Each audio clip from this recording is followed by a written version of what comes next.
Every hit movie has imitators, but 1979's Alien spawned more shameless ripoffs than most, and you can watch some of the best of these freaky facsimiles for free right now.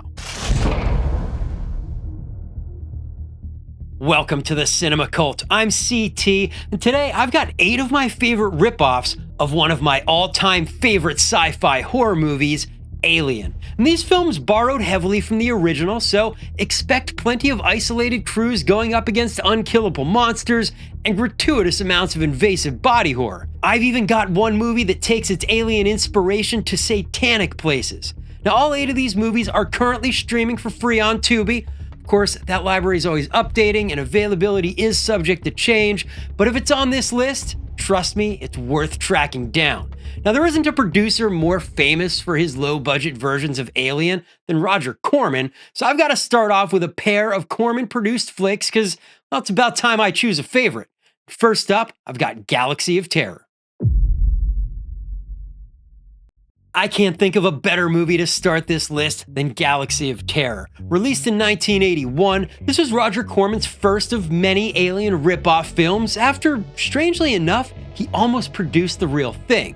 And Corman knew that movie needed a bigger budget, so Alien writer Dan O'Bannon found producers with deeper pockets, while Corman started figuring out ways to do this less expensively. Now, Galaxy of Terror follows a rescue crew dispatched to an alien planet where they discover an ancient pyramid structure. Upon entering the structure, the crew are faced with their worst fears. So this movie is really lifting the setup of Alien with the ragtag crew sent down to a planet filled with unknown dangers. But the most interesting part to me is that pyramid structure, because that's a feature right from the original Alien script that ended up being cut out of that film. So Galaxy of Terror is ripping off parts of Alien that didn't even make it to Alien. And the Alien connections don't even stop there, because Galaxy of Terror also has James Cameron as its production designer. Yeah, the guy who would go on to direct Aliens worked on this Alien ripoff as his second ever gig, and he's part of the reason why this movie looks so darn good. Galaxy of Terror is also filled with familiar faces for horror and sci-fi fans. Heck, in one scene you've got a pre-Freddy Krueger Robert Englund doing battle with his worst fear, an evil twin. Then you've got Sid Haig with maybe my favorite death in this movie when his crystal star weapon turns on him, forcing him to sever his own arm. And the kicker is when that disembodied arm picks up the star weapon and throws it right into his chest. And that insanity is followed by this movie's most infamous scene when Taffy O'Connell's character gets assaulted by a massive mutant maggot creature. Now, I can't even get into the details of what goes on here, but let's just say this scene had to be cut down big time to avoid an X rating.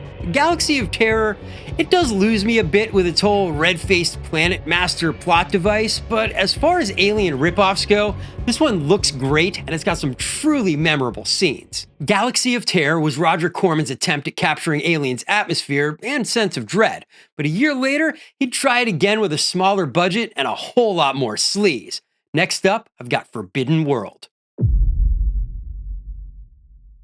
1982's Forbidden World isn't just a fun-as-hell Alien ripoff, it's also a great example of Roger Corman's production philosophy. The director, Alan Holman, had been editing and he wanted to direct, so Roger Corman handed him access to the Galaxy of Terror sets and gave him a weekend to film the opening sequence. And this tryout proved successful, and a few months later, they filmed the rest of this movie. Forbidden World follows an intergalactic troubleshooter named Mike Colby, who's pulled out of his hypersleep to tend to an emergency, just like the crew in Alien was. But his mission's not exploratory, he's being dispatched to a remote research station where a genetic experiment has gone out of control. Now, where Galaxy of Terror was trying to be scary, Forbidden World is mostly just trying to have a wild time. This experimental creature called a metamorph has distinct life stages with different forms, much like the xenomorph's life cycle in Alien. But there is one main difference. The metamorph turns its victims into a living protein goo that the creature then consumes for food. It's a gnarly twist that might turn a few stomachs. Now, I also have to assume this guy Mike must be the most irresistible man in the galaxy, because even though this creature is still on the loose and stacking up bodies, Dr. Glazer still managed to find some time to put the moves on him, and they run off to make a little beast with 2 backs of their own. Now, Mike's barely gotten out of bed with Dr. Glazer when he heads down to the sauna, only to find Tracy there, willing and waiting. So fair's fair. Get naked. Yeah, I told you this movie was sleazy. But that encounter gets interrupted by the metamorph, and, well, this creature's gotten way bigger, so the time for hanky-panky is over. Now it's time to go on the hunt. So, if you haven't seen this movie or the ending, I don't want to spoil it for you, but the way these scientists managed to destroy this creature is so unexpected, you gotta check it out. Now, when it comes to Galaxy of Terror versus Forbidden World, I gotta go with Forbidden World. So, whether you agree or disagree, let me know about it. Either way, I gotta move on. And next up, I've got a very British-style alien ripoff film. This one's called Inseminoid. Inseminoid is another 1982 film. This one follows an archaeological survey crew called the Xeno Project, and they're researching caverns on an alien planet that they should have stayed out of. And first, you got a strange explosion injuring 2 crew members, causing one of them to totally freak out and murder a colleague before being taken out himself. And that's just the appetizer. Not taking the hint, 2 more researchers return to the caves, and this time they find an alien on the attack. Nick kills this guy Mitch, but Sandy gets a far worse fate. The alien assault didn't kill her, but it has left her pregnant with twins. Yeah, that's right. Where Ridley Scott's Alien was an allegory for the horrors of alien impregnation, Inseminoid takes that same idea to an extremely literal place. And in a sick twist, Sandy's not only a victim, but she also becomes the primary threat to the rest of this crew. She's carrying these alien twins, and her motherly instincts are taking over, compelling her to protect them by any means necessary. And this pregnancy has also given her new abilities. She's super strong, and she can even breathe this planet's atmosphere now. So basically, this movie becomes a creature feature that saves money by making Sandy the monster for the majority of the movie. And amazingly, Judy Geeson actually pulls this off. She commits to this monster role completely and gets genuinely terrifying at times. Her performance is probably the main reason to watch this film, and it's a big reason why it's maintained cult classic status over the years. And I truly don't know how she left that shoot with any voice remaining, because she spends the back half of this film just screaming like a banshee and single-handedly taking this crew apart. Inseminoid is a movie that went places other alien ripoffs weren't willing to go, and even earned itself a place on the UK's Video Nasty banned list. But today, it's just another movie you can stream for free on Tubi. Now, moving on from that insanity, I've got a more grounded alien ripoff movie, if you can call a movie with Klaus Kinski grounded, that is. This one's called Creature. Creature is a 1985 film that was called The Titan Find in the UK, and I just love the way this one opens with a couple of geologists on Jupiter's moon Titan acting way too casually around a 200,000-year-old collection of curiosities from across the galaxy. It's clearly reminiscent of the ancient crashed ship on LV-426 in Alien, and just like the crew of the Nostromo, these geologists assume these specimens are dead, but they were dead wrong. So now we've got 2 corporations racing up to Titan to try to claim this dangerous find, and this is not a race you want to win though, because, well, the first to arrive just means first to die in this case. And Creature borrows heavily from Alien's basic structure. You've got an isolated crew in a hostile off-world environment, a damaged ship, a corporate agenda that puts profits over safety, and an alien creature picking them off one at a time. But this is no xenomorph, and this alien creature can control its victims through a sort of brain slug parasite, using dead crew members as zombie bait to lure out the rest. It's a really cool idea that I actually wish this movie explored a little further. Now, another thing Creature has going for it that Alien doesn't is Klaus Kinski playing the sole surviving member of the West German ship, sneaking up on these Americans and, well, just straight up creeping everyone the hell out. Now, this movie also has some Alien franchise connections through its effects team. The LA Effects Group was started by the Benson brothers. Now, those two cut their teeth working on movies like Galaxy of Terror, then came into their own with this film. And guess what? They were ultimately hired by James Cameron to do the effects on Aliens. In other words, without these ripoffs from the original Alien, we'd never get the action-packed sequel Aliens in 1986. Creature is an alien ripoff that plays things more straight than campy, but with Klaus Kinski in the cast, the alien creature kind of becomes the second weirdest character in this film, so if that sounds like your kind of thing, you can find this one on Tubi. Now, moving on from there, I've got a movie that really runs with the alien infection as a plague premise, and this one's called Transformations. Transformations is one of the films that got caught up in the collapse of Charles Band's Empire Entertainment, so it barely got a release.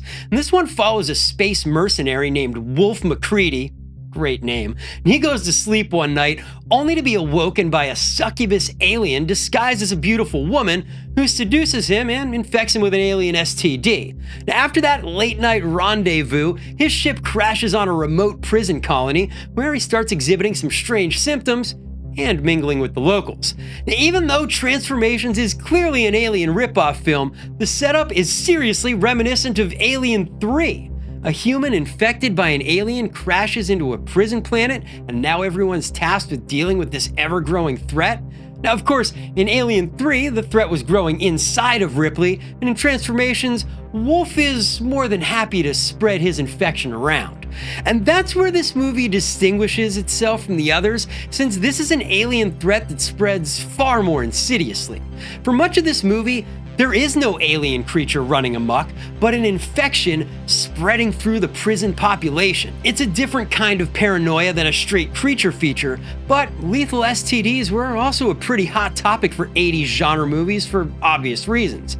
This is also a Charles Band production, so there's gonna be reused sets, a second act that meanders longer than it should, and local actors who had to have their lines dubbed in post because he shot all these things in Italy. Overall, Transformations is a movie that's strange enough to keep it interesting when it slows down, and it all builds up to a final act that really delivers when Wolf finally completes his transformation into whatever the hell that thing is. There's also some excellent flamethrower art destruction action as this final girl does her best to destroy the monster who was once her man. Next up, I've got another Charles Band production, but this time the budget was so low they had to keep it grounded on Earth. Of course, I'm talking about Creepozoids. Released in 1987 and directed by David Ducato, Creepozoids was reportedly shot in about 2 weeks and for under $150,000. Ducato had been directing adult films under aliases, but making this film helped him transition into more legitimate genre territory. You know, movies like Sorority Babes in the Slimeball Bowl-orama and Puppet Master 3, which are considered fine art around these parts. So, lacking the budget for a space setting, this movie is set in a then-future 1998 Los Angeles, civilization in ruins, and the threat of acid rain means death if you're stuck outside. So here we've got 5 army deserters taking refuge from that rain in an abandoned government facility, and discovering pretty quickly just why that place was abandoned. Unsurprisingly, they're not alone, and inside this building with them is a rapidly evolving creature that bears a striking resemblance to a xenomorph. Now, this movie might not have much money to spend, but it takes the core concept of Alien, a group of people exploring an unknown place, now trapped with an extremely adaptable creature intent on killing them, and uses that meager budget to push the idea as far as possible. Creepozoids is a scrappy movie that's never boring, which is more than I could say for some of the bigger budget entries on this list. And just like a xenomorph in the Alien film, this creature doesn't just kill its victims, because in this movie, mutant bites cause their own mutations, and that really lets this one get creative with the sorts of monsters these survivors have to contend with. So in addition to the main mutant creature, there's also a massive rat that attacks them, and its bite eventually turns this lady into a deadite-looking zombie who tries to kill Linnea Quigley's character. It's absolutely wild, but pales in comparison to where this movie eventually goes, because just when you think the creature's defeated, it's got another trick up its sleeve. And if you want to find out what's up with that shark-toothed mutant baby, you're just gonna have to watch this one for yourselves. Now, after those 2 crazy Charles Band features, you might be looking for a more serious alien-inspired movie, and I've got you covered, because next up, it's The Dark Side of the Moon. The Dark Side of the Moon was released in 1990, but this is no Pink Floyd album, and for me, this movie is like a missing link between Alien and Event Horizon. And the setup here is pure Alien. We've got a repair crew tracking a satellite when they suddenly find themselves without power and drifting past the moon, and that's where they encounter a derelict vessel and decide to board it looking for supplies. Of course, instead of supplies, they find a scene that makes no sense and the body of a man reported dead decades ago, a former NASA astronaut whose space shuttle crashed into the ocean. So what's he doing out here? And looking for the answers, they turn to the ship's computer.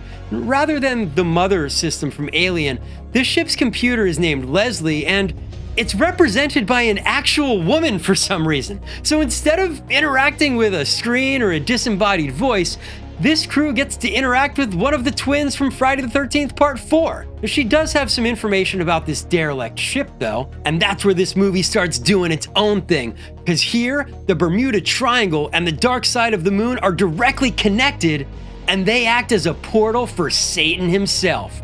And that body the crew brought aboard, well, that's not dead, it's possessed, waiting to spread its demonic presence throughout this new ship. That's right, we've got a Satan in space movie, and he's jumping from crew member to crew member, leaving bloody triangles in his victims' stomachs, and a handful of survivors left wondering which one of them could be carrying the possession. The dark side of the moon is low budget and not particularly gory. It takes a little while to get going, but once it does, you're not gonna want it to stop. And if you're a fan of movies like Alien, The Thing, or Event Horizon, The Dark Side of the Moon is a movie that should be on your watch list because you're gonna be surprised at the places this movie goes. The Dark Side of the Moon showed that even as the decade turned, filmmakers were still finding ways to riff off of Alien, but my final film cranks the shameless ripoff concept up to 11, and this one's called Shocking Dark. There was no way I was going to put out a list of shameless Alien ripoffs without including at least one Italian production, and truthfully, Contamination is my preferred Italian Alien ripoff, but that one's not on Tubi, so what I've got here is the most blatant ripoff of James Cameron's Aliens you're ever gonna see. Seriously, this movie is essentially Aliens, just set in a Venice sewer after the city was rendered uninhabitable by industrial pollution. It doesn't just copy the plot points of Aliens, it lifts characters basically straight from the script. You've got a military squad who are totally not colonial marines, led by a gender-bent gruff commander. There's a protagonist who's basically a Timu Ripley, and she even comes across a lone child survivor in this city who she spends the rest of the movie protecting. Now, of course, a major twist here is that instead of a human corporate plant with this group, we got a guy who's actually a cyborg. He's a machine too. And that explains why this movie was released under the title Terminator 2 outside of the United States. Yeah, it's amazing to me that James Cameron didn't sue the pants off of director Bruno Matti after this one, because roughly the first 2/3 of this movie plays out like a low-budget remake of Aliens. Then after the cyborg reveal, it starts lifting scenes from the original Terminator. It's also a real full-circle moment for this list, because well, we started out with Galaxy of Terror, where James Cameron worked as a production designer. Now by the time I've gotten to 1989, I'm talking about a movie that rips off the James Cameron directed sequel of that original Alien film. Now, as far as Shocking Dark goes, expect a shocking amount of bad acting and a lot of scenes that look strangely familiar. But the creature effects, they're genuinely better than I expected, and these things get properly gooey with their own distinct look, rather than just being a straight-up xenomorph knockoff. And this movie, it's worth watching purely to experience how audaciously it rips off Aliens. Now, I had an absolute blast watching it, and well, since this is a ripoff of Aliens instead of Alien, I think it makes a great double feature with any of the other movies on this list. So there you have it, 8 Alien ripoffs that are all worth checking out on Tubi. And even though these movies never reach the heights of their inspiration, there's something to be said about every single one of them. And if you had a good time working through these films with me, make sure you hit those like and subscribe buttons to join the cult, because next time, I'm digging into some truly bleak sci-fi horror. And if I didn't mention your favorite Alien ripoff today, make sure you leave it in the comments below. Now, I don't care whether it's on Tubi or not, because I just love these kinds of films. But that's it for today. I'm CT Reese. Thanks for hanging out with me, and keep watching weird movies. I know I will.